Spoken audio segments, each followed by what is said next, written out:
ભરૂચ જિલ્લાના Jambusar circuit house ખાતે એઆઈસીસીની બેઠક યોજાઈ. નિરીક્ષકો આવ્યા અને નિરીક્ષકો દ્વારા કાર્યકર્તા સંકલન યોજના અંતર્ગત કાર્યકર્તાઓની સાથે મુલાકાત લઈ અને આવનારા સમયમાં વિધાનસભાની ચૂંટણી વિજેતા થાય તેવા હેતુસર કાર્યકર્તાઓ સાથે બેઠકનું આયોજન કરવામાં આવ્યું હતું. સંગઠન સૃજન અભિયાન અંતર્ગત એઆઈસીસી દ્વારા રાહુલજી દ્વારા જે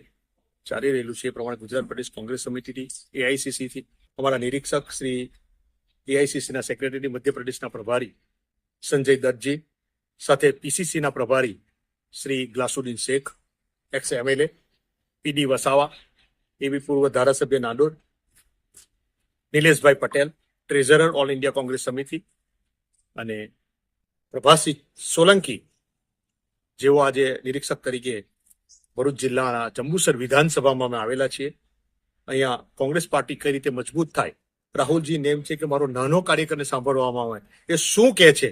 અને આગામી પાર્ટી સંગઠનની રણનીતિ આગામી ઇલેક્શનમાં 2027માં ગુજરાતમાં જે રાહુલ ગાંધીએ સંસદમાં કીધું કે સરકાર બનાવેંગે એ સરકાર લાવવા માટે આજે નીચેના સંગઠન બૂથ કેવી રીતે મજબૂત થાય, બૂથથી લઈ અને જિલ્લા સમિતિ સુધી મજબૂતીકરણ આવે અને સીધો જિલ્લા સમિતિનો અવાજ એઆઈસીસી સુધી રાહુલજી સુધી જાય એના માટેની કવાયત થઈ રહેલી છે. અને સંગઠન આગામી દિવસોમાં ચોક્કસ ગુજરાતનું એક મોડલ લીધેલું છે અને આખા દેશમાં આ રીતે પાયલોટ પ્રોજેક્ટ કરી ગુજરાતમાં અને આખા દેશમાં એ લાગુ કરશે અને અભિયાનના ભાગરૂપે આજે દરેકની સેન્સ લેવામાં આવશે અને આગામી સંગઠનમાં બૂથથી લઈ અને જિલ્લા સમિતિ સુધી કઈ રીતે કામગીરી થાય એની દરેક કાર્યકર નરમ સાંભળવામાં આવશે. Subscribe now and press the bell icon.